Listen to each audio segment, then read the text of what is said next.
Assalamualaikum warahmatullahi wabarakatuh.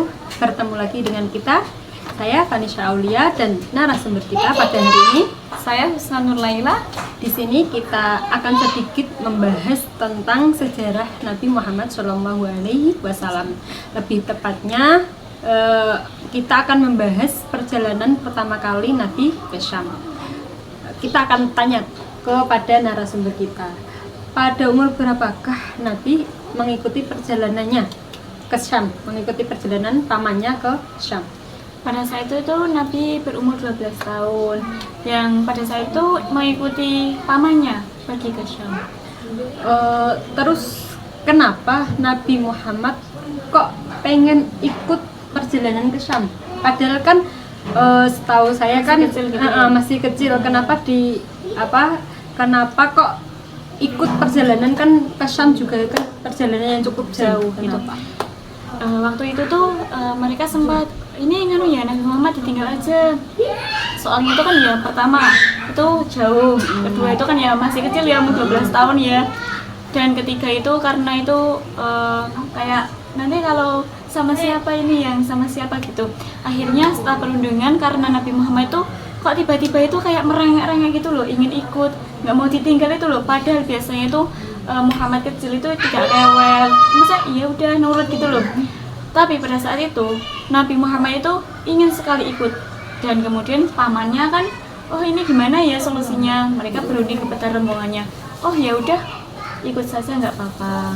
Setelah itu Nabi Muhammad ikut Ya perjalanan. ikut. Oh ya, terus yang saya dengar juga kan di sana ada seorang pendeta yang sudah menantikan rombongan para pedagang atau kafilah dari rombongannya pamannya Nabi. Itu kenapa? Itu karena itu nama pendetanya itu kan namanya Buhairah. Itu seorang ahli kitab yang terkemuka itu ya, yang termasyhur. Kenapa menanti-nantinya? Katanya itu ada seorang nanti bakal di sini nanti ada orang yang jadi orang besar gitu ya. Dan ada tanda-tandanya yang berada di kitab tersebut. Kemudian melihat rombongan tersebut tuh, kok kayaknya itu ada tanda-tanda pada salah satu di antara rombongan tersebut. Tapi kan pendetanya tersebut nggak tahu ya siapa gitu. Terus habis itu kok bisa menyimpulkan kenapa menyimpulkan rombongan itu kenapa? Padahal kan rombongan yang lainnya kan juga ada. Yang saya ketahui karena itu katanya itu rombongan itu kan pas udaranya kan panas sekali, terik mataharinya kan terik banget ya, soalnya kan padang pasir ya, yang kita tahu panas sekali. Itu terik mataharinya sangat menyorot. Kemudian tuh loh, kok kenapa awan itu mengikuti rombongan tersebut, kayak itu ngikuti tuh arahnya. Kenapa yang rombongan lain tuh kayak biasa ya, udaranya panas sekali ya. Loh, kok rombongan tersebut kok kayak ada yang beda, mereka itu teduh gitu loh, kayak diikuti awan. Kemudian pun kayak pepohonan gitu pun ikut sambil ada akan kayak menyambut kedatangan menyambut itu. Kalau katanya sih itu sebagai bentuk penghormatan gitu ya. Dan loh, ini tuh ada tanda-tandanya yang ada di kitab tersebut. Terus setelah Buhairah tadi melihat tanda-tanda tersebut, terus apa yang dilakukan Buhairah terhadap kafir tersebut? Pertama kali itu Buhairah itu menghentikan rombongan tersebut dengan cara itu Buhairah menyuruh salah satu yang ada di gereja tersebut, orang gereja itu minta tolong itu rombongan tersebut itu diberhentikan dulu, kok saya melihat ada kejanggalan gitu loh, kayak tanda-tanda tersebut tuh loh. Terus kemudian orang yang disuruh tersebut pun menghentikan rombongan tersebut. Buhairah pun menyiapkan jamuan makanan untuk yuk makan bersama sambil ngobrol-ngobrol gitu loh ya. Terus akhirnya mereka itu dijamu makanan, tapi konon katanya itu anak kecil itu dilarang masuk. Kenapa kok tidak boleh masuk anak kecil? Katanya itu kan kayak kalau bahasa Jawanya itu saru gitu ya. Kayak anak kecil nanti nggak boleh dengar pembicaraan orang dewasa gitu, takutnya nanti ini belum balik gitu loh. Iya. Kemudian ini semua umat kecil itu ditinggal sendiri sambil diamanai untuk menjaga barang-barangnya tersebut. Berarti Nabi Muhammad di luar menjaga barang-barang para kafilah tadi. Tapi konon kata itu setelah Buhairah mengajak jamuan makan bareng gitu, loh kok sambil udah berbicara banyak kok nggak ada ya, kok nggak ada. Terus Bu Hairah tuh tanya kepada salah satu rombongannya, apakah masih ada rombongan yang tertinggal gitu toh. Mereka pun menjawab masih ada. Siapa? Itu apa itu sebenarnya namanya, ada salah satu yang tertinggal, dia masih kecil, dia menjaga barang-barangnya. Kemudian Bu Hairah pun menyamperinya gitu. Berarti Bu Hairah langsung keluar untuk menemui Nabi Muhammad. Terus apa yang ditanyakan Bu Hairah kepada Nabi Muhammad tersebut? Kemudian kan kayak, hei anak kecil gitu. Karena katanya itu disebutkan dalam kitabnya, mungkin yang dipelajari beliau ya, itu ada salah satu tanda Nabi yang pada diri seorang Nabi akhir gitu loh. Tanda-tanda itu apa aja? Tanda itu ada itu di belakang punggung atau pundaknya, itu ada kayak apa,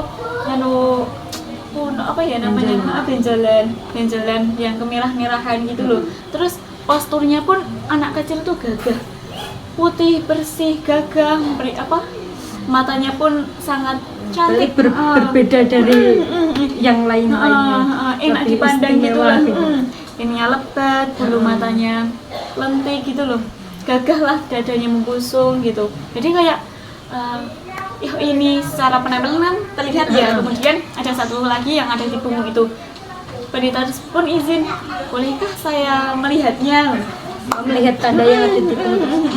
Soalnya biar memastikan ya. Kemudian dijawablah sama Nabi Muhammad, silahkan gitu.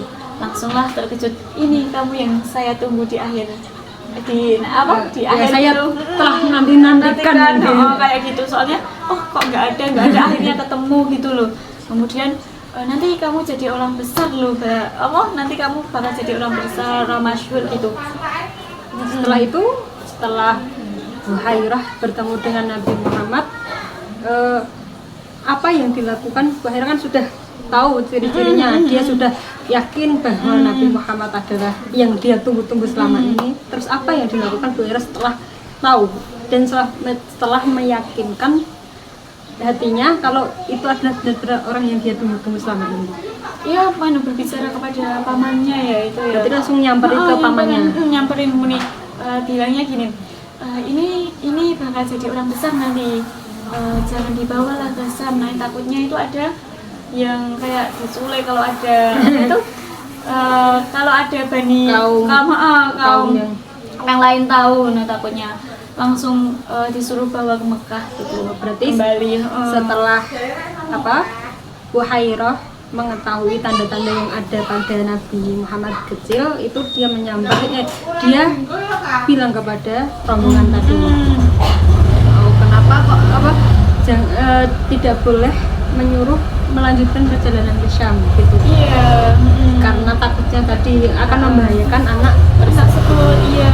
Jadi setelah ketemu dari Bu Hairah berarti tidak melanjutkannya, berarti langsung kembali ke Mekah lagi. Iya, kembali ke Mekah lagi. Dengan alasan tadi tidak boleh melanjutkan perjalanan ke Syam bersama Bu Hairah.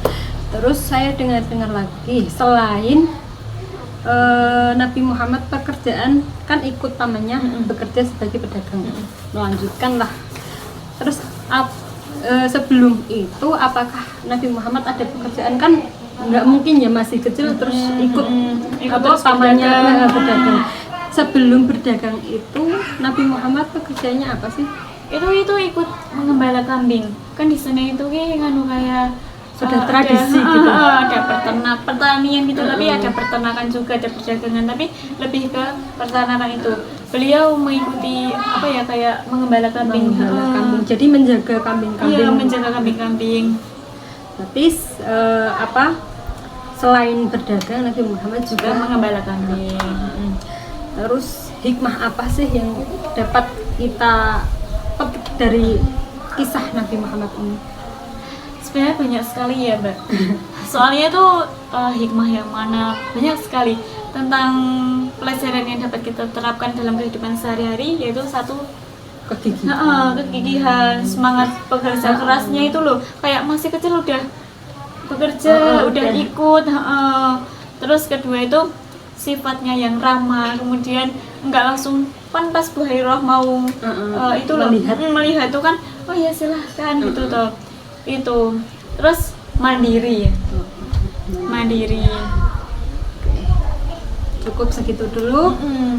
Berarti Nabi Muhammad melakukan perjalanan pertama kali ke Syam pada umur 12 tahun. Terus di sana bertemu dengan pendeta Buhairah.